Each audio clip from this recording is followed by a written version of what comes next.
college athletes needing to be paid, but the system currently as it is very broken. When you move like a criminal organization and you move like the cartel, y'all moving like prime Suge Knight, when you swing to the other side of things, it gets nasty for you.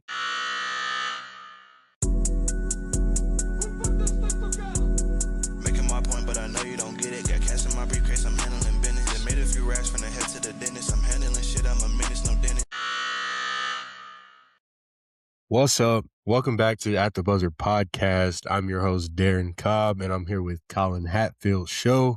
It's been a while since we recorded, man, but we're back to it. Excited to give you guys another episode, another season. Today we're halfway through the NBA season, so we're gonna have a reality check. Who's real? Who's fake? We're gonna talk about the face of the league. The torch is not being passed; it's being taken. College hoops. Who's gonna go number one? Who's contenders? And how the NCAA has lost control of the NIL and transfer portal, and a way we can fix that. Let's get right into it. Hey, we're halfway through the season in the NBA, man. How you feeling about the season so far? Just as like a overall feeling of the season. I feel like it's been pretty good. It's pretty good games. I have to say, this has been an elite start to the year. The East is wide open, bro. Wide. You got a range of teams that are competitive out there, and now that the Celtics are balling, we talking about JT possibly coming back, so who knows what that looks like. It seemed like the Knicks may have peaked early, so there's a lot of storylines brewing out in the East, but then out West, OKC started off crazy. We saw a little bit of crack in the armor, and then now it seems like they're kind of regaining form without J-Dub, ironically. And so there's so many high level teams. I'd say parity is at such a high right now. The West is an actual war zone.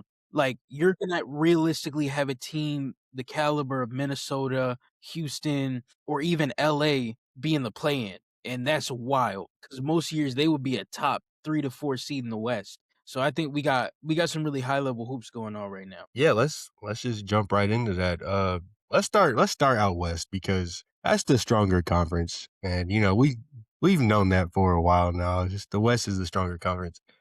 You kind of mentioned it, but sitting at the top, we got OKC, San Antonio, Denver, Houston, and Phoenix, top 5. Phoenix is kind of surprising. Not many people thought about that.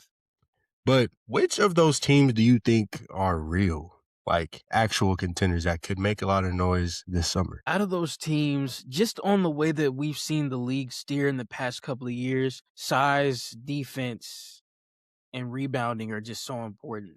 And with defense being maybe the head of that list, OKC is always going to be real. Like, that's not really a conversation. They're champions. We know how they get down. Now, Denver's revamped. And Denver, I wasn't so hot on Denver last year, but now Peyton Watson is hooping. Cam Johnson, at some point you feel like he's going to come along. His shot's going to start falling.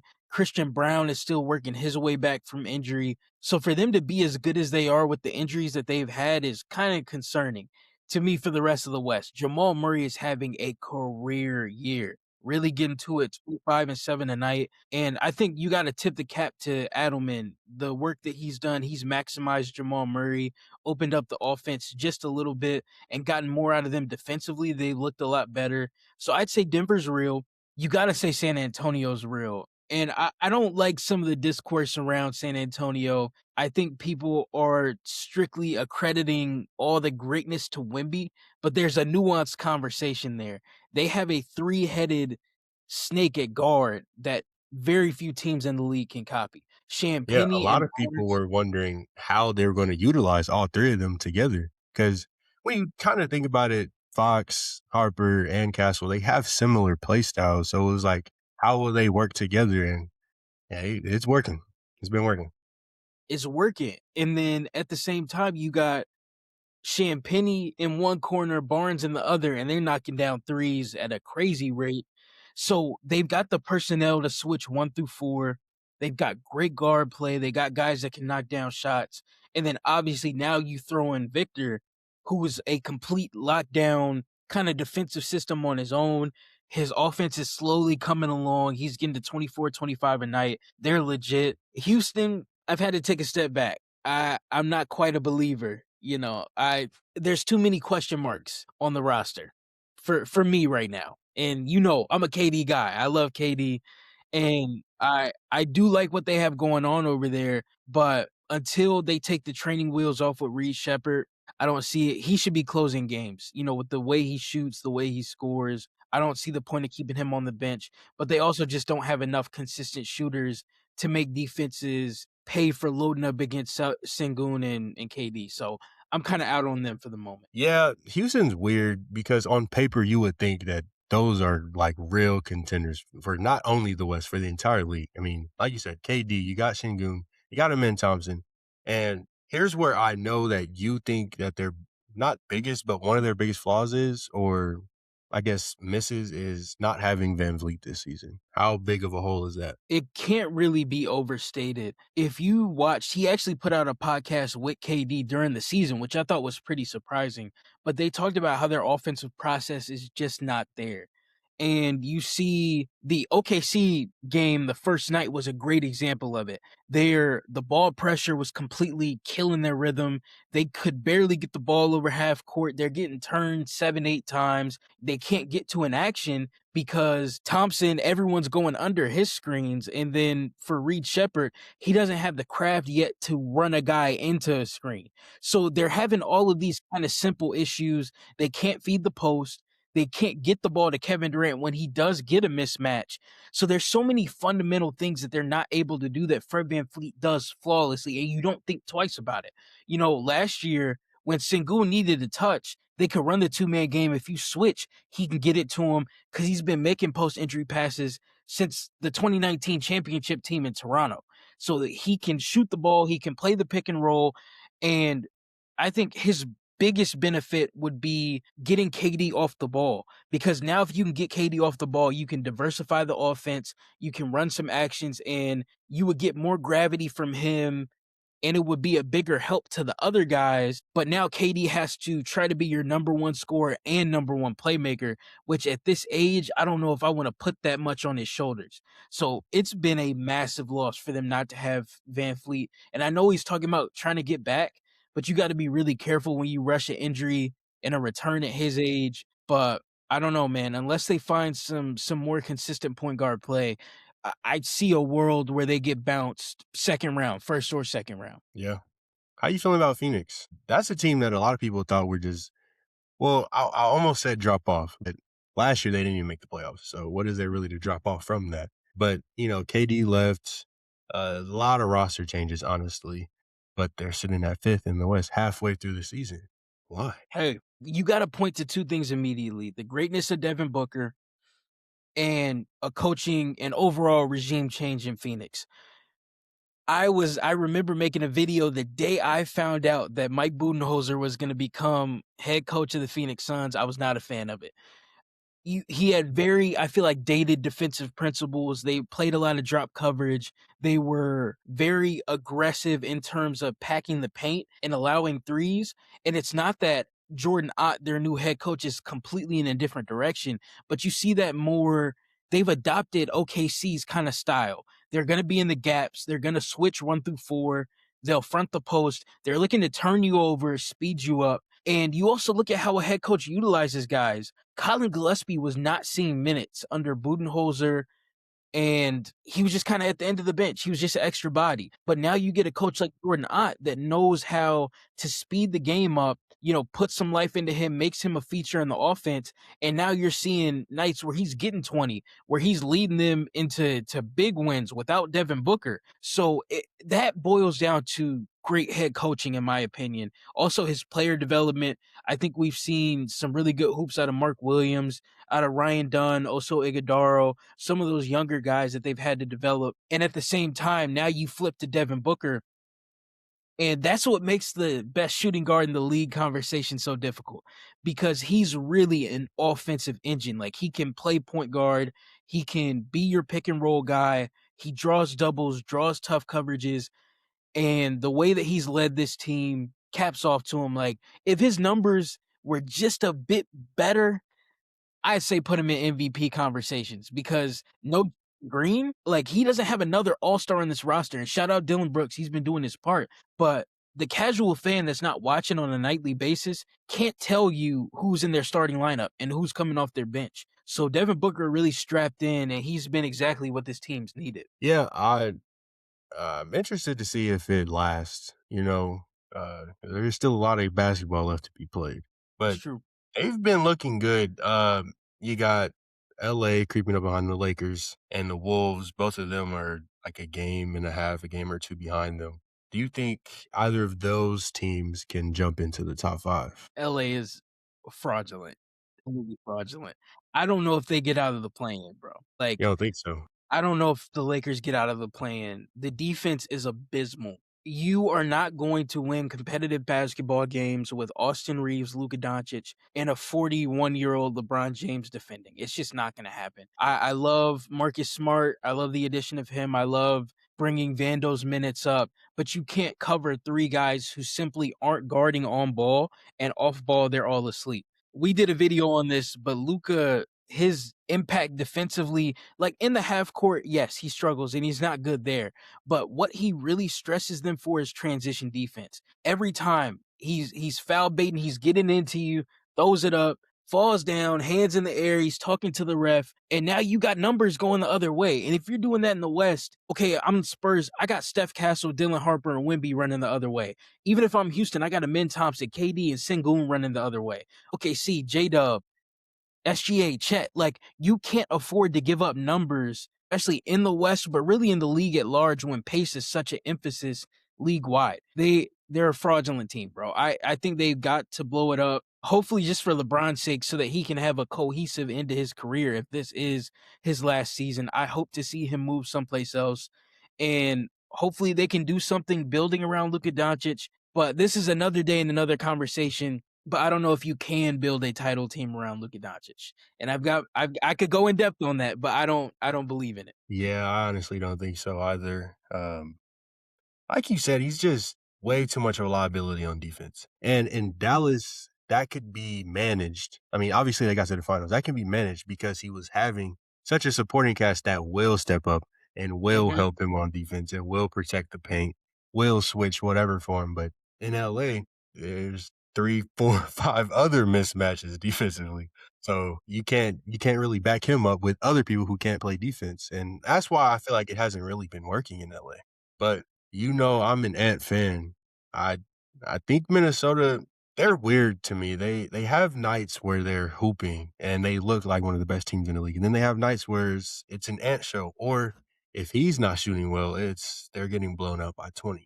So do you think they can still compete, or do you think let it let the rest of the season play out, see where we end up, and then I don't know, this summer, let's see if we can make some changes? Before we get into that, I will say I don't think it's crazy to push an agenda that Ant-Man's better than Luka. I know a lot of people wouldn't agree with that, but I think it's kind of clear cut. But we might recircle to that point another time. But I actually do believe more so in Minnesota than I do LA because once again, they've got the size, they've got the defense, and they got the rebounding.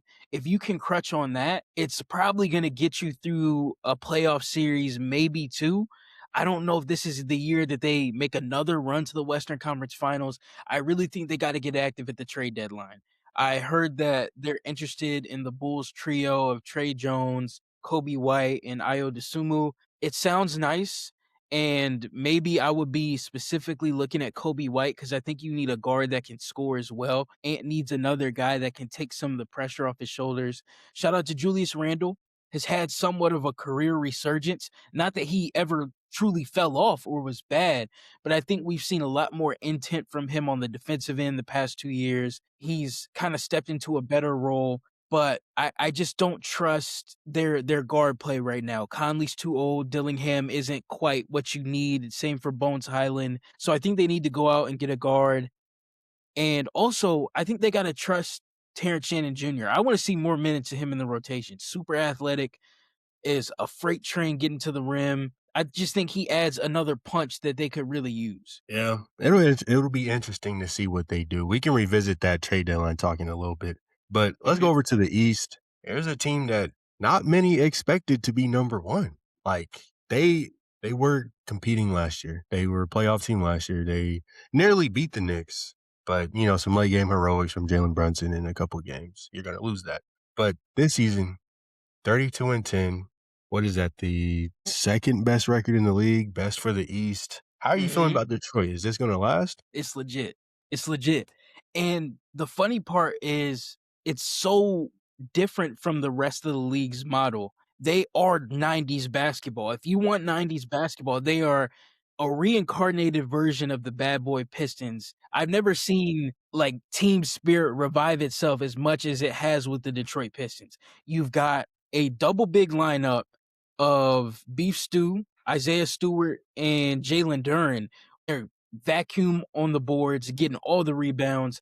Both of them are solid shot blockers, really good defenders. And then you've got a multitude of wings and bodies that can play on the perimeter, like Ron Holland, Asor Thompson, Tobias Harris. You throw in Jaden Ivey, who's just now getting back. So you've got those guys that are kind of playing in the middle, but no one on their roster is afraid to mix it up. They're all going to sit down, get in a defensive stance, pressure the ball. They're all really aggressive. And they got that one shooter. Duncan Robinson. He gonna get you right. You know, he's shooting and he's got the green light. It's nothing to see him take 15 attempts a night, which is really kind of cool because that's what their team needs. In the same vein, you got Cade Cunningham, who, man, he's nice. He's really like, And we've been saying it. We've been saying it ever since he got drafted. We've been talking about Cade he will keep climbing that ladder. He will be one of the best players in the league. And he's showing it. He's on another level. I don't know what you could say about him because you got to think about it. A lot of guys with this older model of basketball in a day of pace and space where a lot of stars want 3 and 4 shooters on the court. Cade don't need that. You know, Cade's got a great screening big in Derran, and he's got his spacer in Duncan Robinson, but he fills in all of the crevices there with his scoring, his playmaking, and I just love to watch him hoop. Very ethical. You know, he can get to it all 3 levels. He's got a post game, like a real big man jump hook. You know, it's just crazy. He's got all the tools in the toolkit. Seems to be a leader of men. You know, it seems like that locker room really respects him. So I just don't know how much more highly both of us could speak about Cade. He's really been that guy. And I want to see more talks about his name in the MVP conversation. No one expected the Pistons to jump out like this. His stats are pretty crazy, and he's done all the work. He deserves those type of flowers. Yeah, it's funny thing about Detroit, you know, and me as a Pacers fan, I had to live through this, but every like 15, 20 years, they seem to resurge and find just a 100% team chemistry badge. They all play defense. They all play together. And now you throw in the Shaq and Kobe-esque tandem of Cade and Jalen Derran. This is a scary team out of the East, but a team that we've seen being a staple in the East for like the past 15 seasons, and one that a lot of people counted out because of the injury to Jason Tatum. Boston still going steady in that second in the East.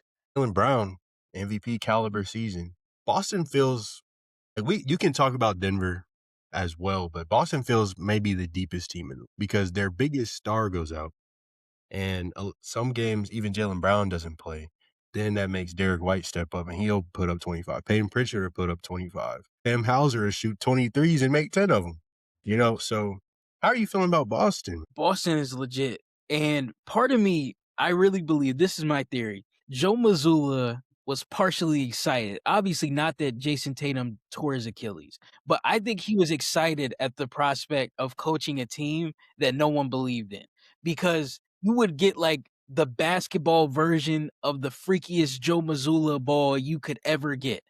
And I think that was partially handicapped by having both Tatum and Brown, because you have realistic championship expectations. So you have to fit in this kind of typical box. But with no Jason Tatum, he's got free reign to put whatever he wants out on the court. And you've seen lineups of 4 guards, you've seen 2 bigs, you've seen multiple forwards. He's really, you know, kind of diversified what they put out there. They're a lot more aggressive defensively. The draft pick of Hugo Gonzalez, perfect. All energy guy, willing to pick you up. Guy right there. Real. Plays the game the like right way. He's sneaky athlete, plays the game the right way, And they just got a roster full of dogs. Jordan Walsh, Josh Minot, a bunch of underrated guys that are willing to step in and contribute. And I remember seeing at the beginning of the season, he said they wanted to be a lot more aggressive defensively. And they're trapping pick and rolls, they're playing the passing lanes, they're denying. And shout out Jaylen Brown, because this doesn't work if he doesn't play the type of ball that he's played this year.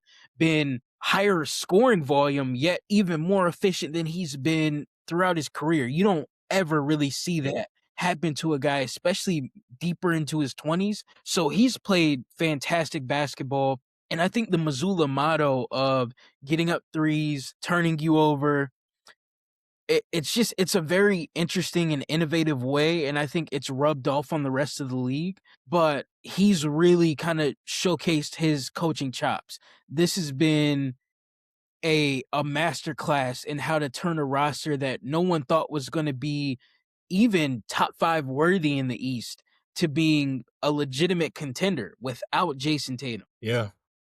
Kind of on the opposite side of that coin, a team that, people were expecting to come out of the East as the Eastern Conference champions, and they started the season off living up to that. But in the last 10, they're 3-7. They have not been playing well to start the new year. How are you feeling about the New York Knicks, man? I didn't believe in the pairing of Brunson and Towns. I never really believed. Not that either one of them is a bad player, and I think Jalen Brunson does give a decent amount of effort defensively. Same for Towns, but it's just not a good fit. You're always going to have 2 liabilities on the court. Mike Brown's system, which is a lot of DHOs, ball reversals, and a blind pig, that worked with Sabonis because Sabonis isn't the scoring threat that Cat is. Cat likes to get his post touches. He likes to, get to his spots, and he doesn't have that freedom in this offense.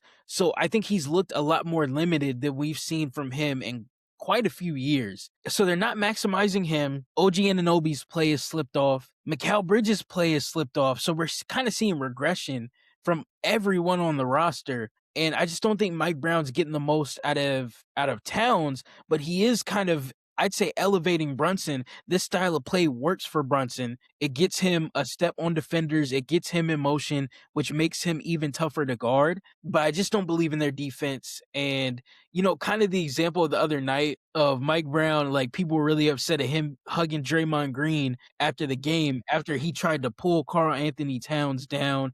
And I saw someone say that Mike Brown has a history of losing locker rooms.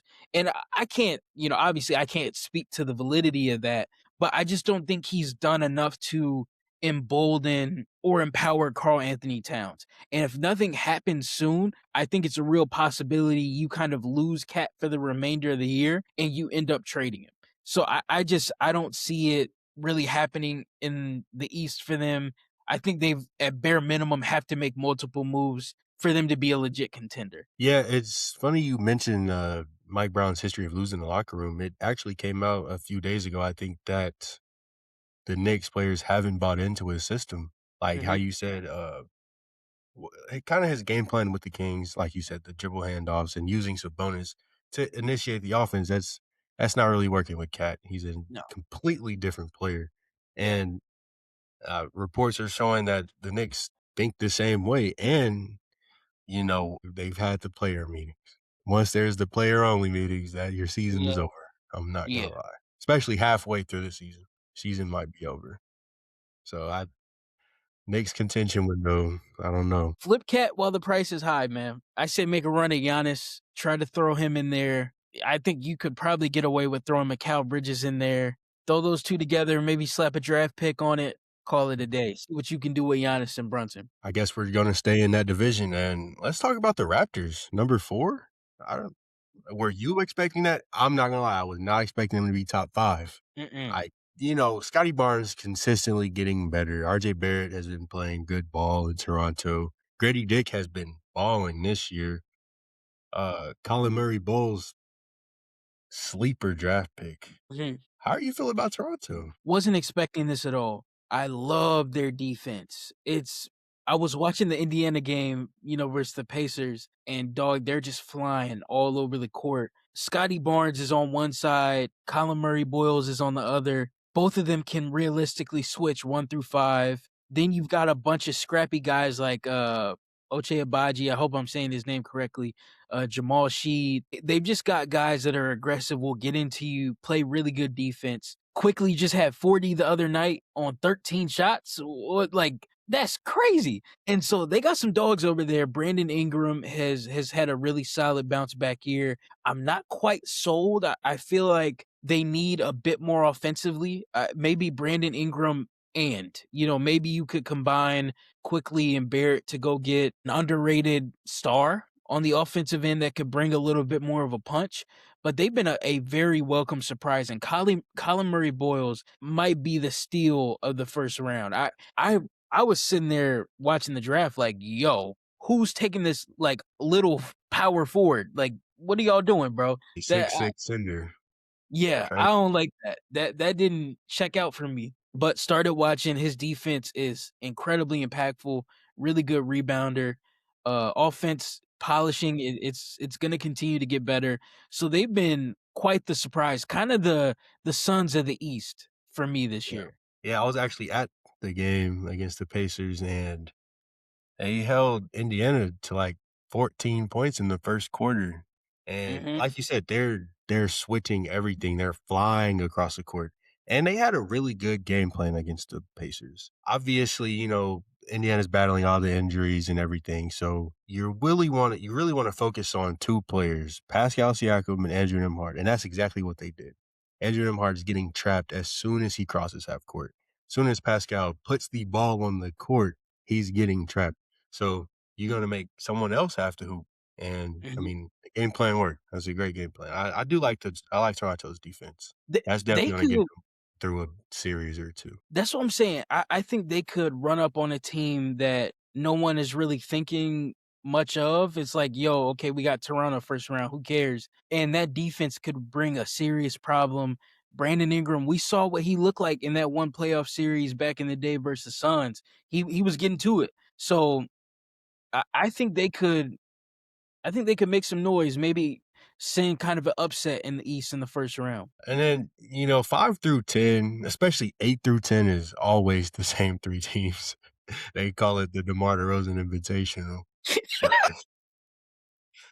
But the Sixers and the Cavs sit at 5 and 6.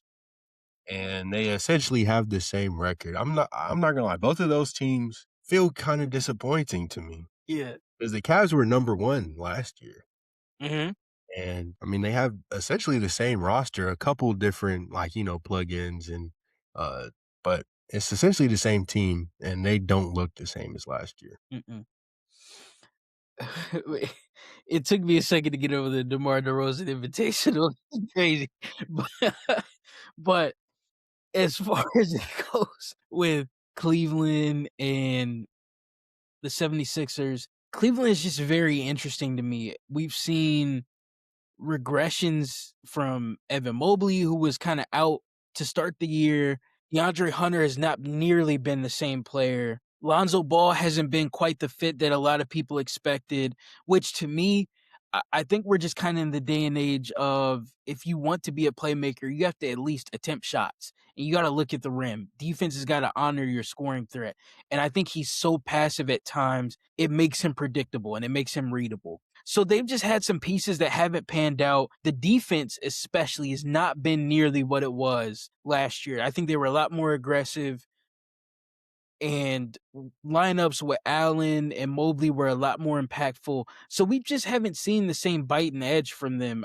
Could they turn it on? Possibly. But I think they might need to make some moves. They still need to shore up the small forward spot. That was what DeAndre Hunter was supposed to solve, but it hasn't worked out this season. He doesn't seem up for it, and they don't seem happy with the fit. So maybe move on, try to find another guy at that position that could patch things up. But yeah, that was a surprise for me too. In the couple of games I've watched, not too much has changed. It's just kind of weird. They've just taken a couple of steps back. Shockingly, right? Yeah. We can talk about trade deadline and All-Star when we get closer to those events. But, I made a video about this on At the Buzzer like a week ago. Check this out. Check it out. But let's talk about who will be the faces of the league. We have Bron, we have KD, we have Steph Curry. They're retiring soon. And the next generation of guys is already here. I don't think, the torch is being passed. I think it's being taken. And there's a few candidates. I'm going to list some off for you, and you tell me if that's a real possibility that they could be the face of the league. Anthony Edwards, Yes. for Yeah. sure. Yeah, no question. SGA, Yes. Wemby, Yes. yeah. Mhm. And then Luka. No. Talked about this. No, No. No. Luka is not a candidate for face of the league. And okay, so do you wanna go back through each one and get the reasoning? Yeah. Let's start with Ant. Why is he a prime candidate? Ant to me is a no-brainer.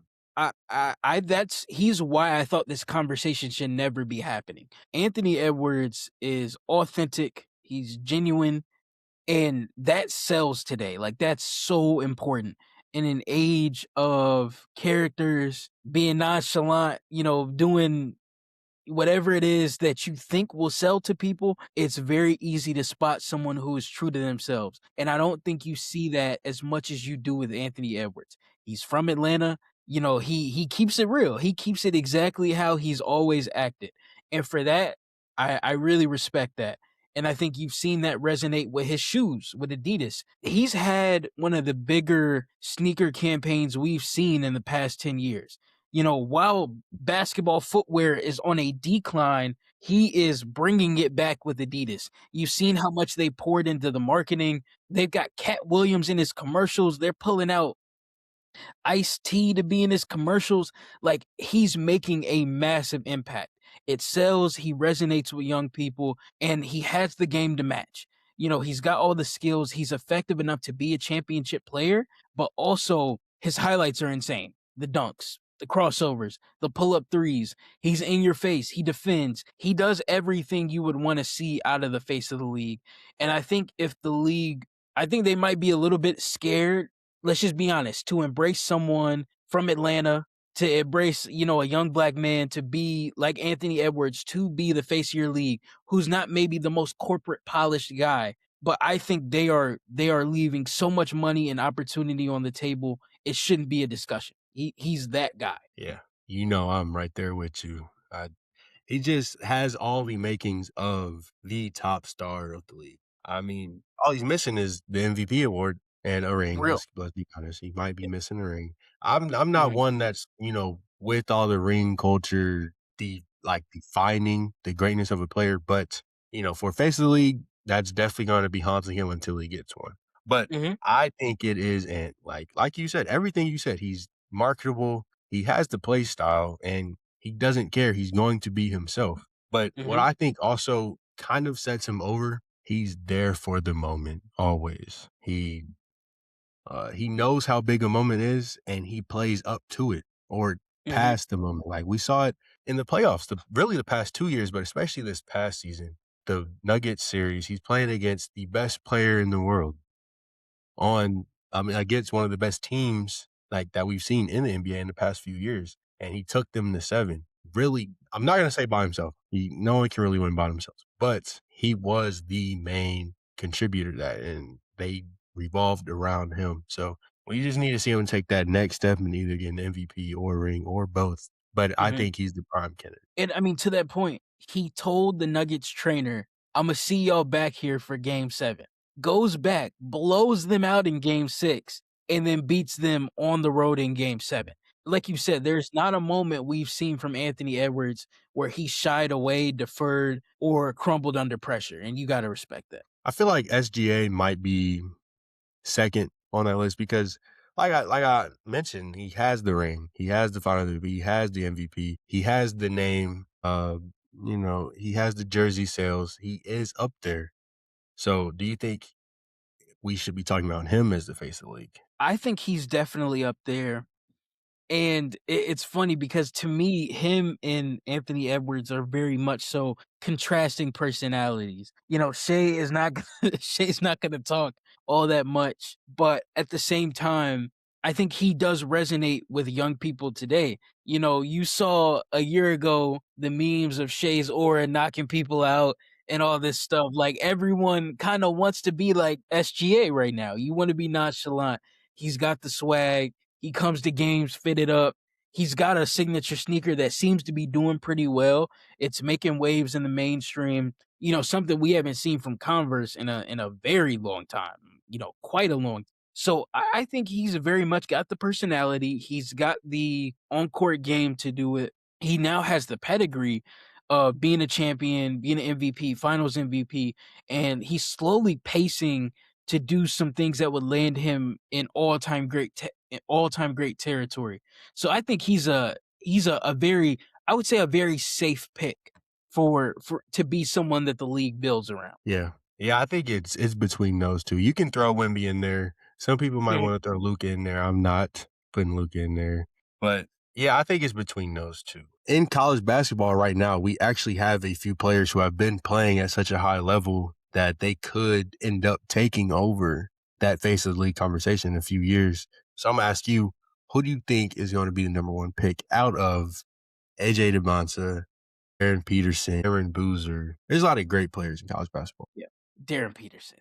Darren Peterson is something I don't think we've ever seen in college ball. And I say that because you have to look at what archetypes and foundations guys come into the league as. You see specifically from the guard spot, you see guys that come in as great shooters. You see guys that come in as great athletes, and you see guys that might come in as like a great shot maker. He blends all of that into one player. When you see his athleticism, his ability to get up, finish at the rim, create separation, his speed in the open court, he shouldn't be running off of pin downs. He shouldn't be used in floppy action. You don't see those two archetypes come together. It's just weird. Like it's not expected. It's like watching, and especially with the athleticism, it's a bit of a reach, but it's like watching John Wall run off a screen. That's unfair. It's a 2K player build. It's not something that's typically realistic.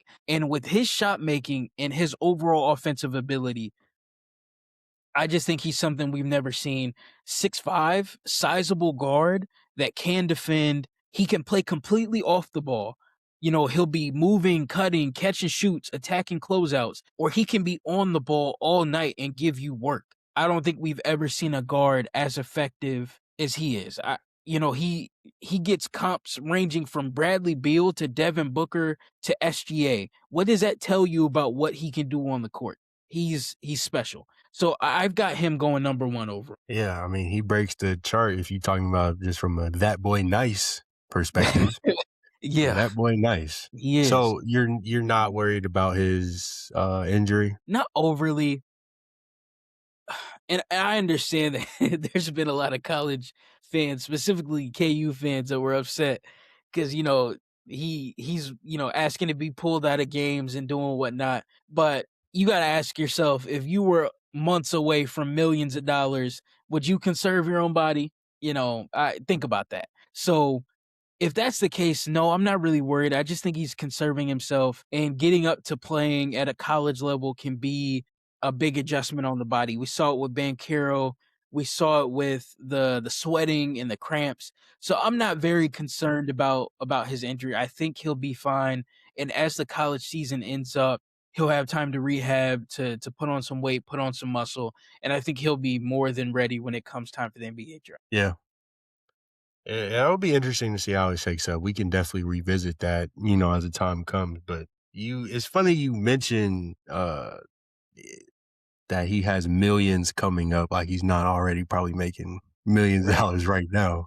Yeah. But speaking of that, we have to talk about that. Like the NCAA NIL transfer portal system is extremely flawed. The NCAA has kind of lost control. I mean, we expected this to happen because over the past 5 to 8 years, they've lost hella lawsuits from current and former players, talking about rightful compensation, which makes a lot of sense. I mean, I wrote papers and gave a speech about college athletes needing to be paid, but the system currently as it is very broken. I think one of the best pieces of advice my dad has ever given to me was to not live life on extremes. And I think you're seeing the effects of that with the NCAA right now. When you move like a criminal organization and you move like the cartel, y'all moving like prime Suge Knight. When you swing to the other side of things, it gets nasty for you. Now you've got guys that are making millions and millions of dollars and they're transferring 7 times in their college career. They're playing till they're 27 years old. Anything after 25 to me, you should be done. Go get a job. Yeah, it's time to start building a family. You're past college athletics, bro. You are on campus with 18-year-olds. There's something wrong with that. So that clearly is an issue. But also the transferring. I do believe if it's a situation to where you're recruited by a coach, that coach leaves, I think it's kind of fair that you have the ability to go to a program with the staff that you want to play for. For sure. But I don't believe in the idea of transferring every single year. That's kind of a lot. It's kind of a lot. And if you're making all these millions of dollars, now we got guys leaving, coming back. And it's like, you were playing in the G League a couple months ago. What do you mean you're suiting up for Alabama? That's not fair. We've got real freshmen that are coming out to play against actual grown men now. We made jokes about it last year, and I'm still salty about this. Duke lost to a team full of grown men. Like, they didn't have dang near anybody under the age of 22. And that's just not cool because that's not what college athletics are supposed to be about. So I very much believe something's got to change, and we got to find a system that's somewhere more in the middle. College athletes deserve to be compensated because people are making too much money off of them as it is and exploiting their ability, talent, labor, all of those things. But I don't know if the answer is $7 million in NIL a year and allowing everyone to transfer as many times as they want to. Yeah, I mean, you hit the nail on the head. The flaws are very visible, and coaches, fans, players, they're complaining about it very vocally. And even in court, we're seeing it. Duke is suing their quarterback, Derran Mensa, because he re-signed, which is crazy terminology for college athletics, but he re-signed with Duke using a LeBron-esque decision video. And then less than a week later, he's in the transfer portal with rumors of getting paid by Miami. That just shows that not only is this free agency, they're just throwing millions of dollars at a player to come play for them. There's also a lot of tampering going on that we're not necessarily knowing about, but you can tell and you can feel that there's tampering going on. Mm-hmm. Other legal examples, like you mentioned, the Alabama player, Chuck, I don't even want to try to pronounce the last name. He sued actually the NCAA for eligibility to come back and play college basketball. He's been in the G League for like 2 years now. So is that not crazy? It's insane. It's insane. I think though, a lot of people won't like it, but I think the fix is you're just going to have to accept that they are employees. I don't want to go all the way and call them pro athletes, but you got to just accept that these aren't necessarily amateurs anymore. Especially in college football and college basketball and even baseball, the money-making sports are bringing in millions, close to billions of dollars off of these players. So they should be seeing some of that.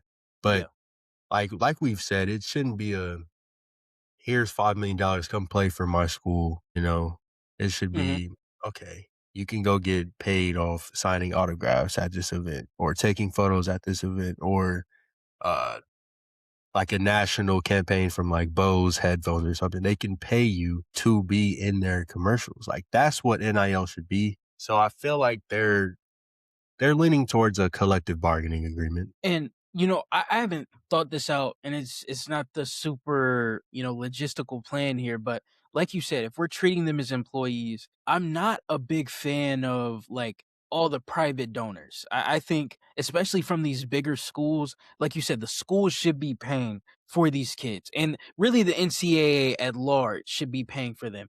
Who knows the amount of money that they make during the college football playoffs or March Madness? I know they have enough money to give, at these higher end programs, a kid, let's say $200,000. I know that they have the money to be able to do that and show that out. So I think that would eliminate some of the issues that we're seeing. And like you said, it's a real problem, and there's not a ton of concrete answers, but we should be moving toward the step of these are employees, they are money making assets, and you have to treat them as such and compensate them as such. Yeah.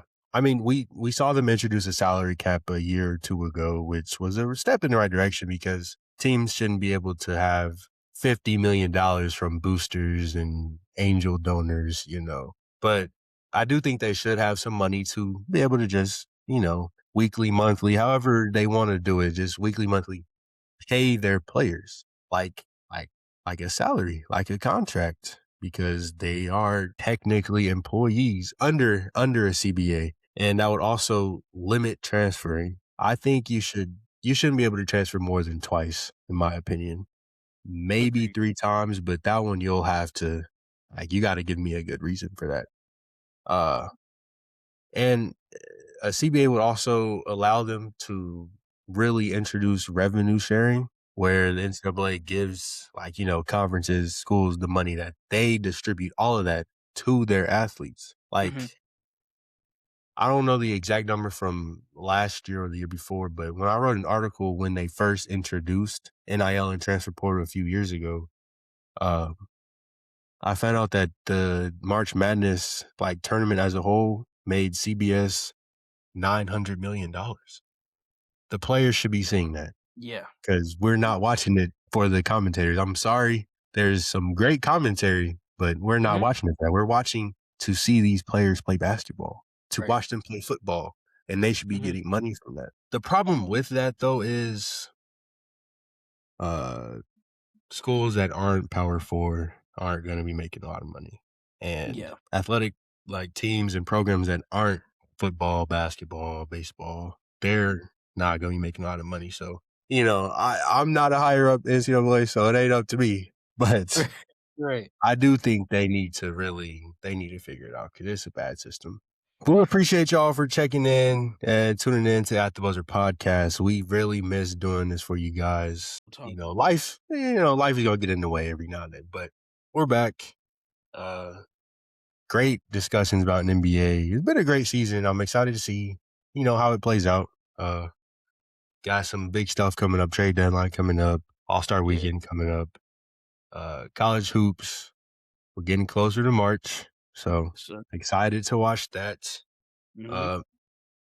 We'll see how the NCAA plays out with all the NIL and transfer portal stuff. But, till next time, make sure y'all checking us out on social media, at the Buzz everywhere, Collin Hatfield Show everywhere, Derran Cobb, appreciate you guys tuning in.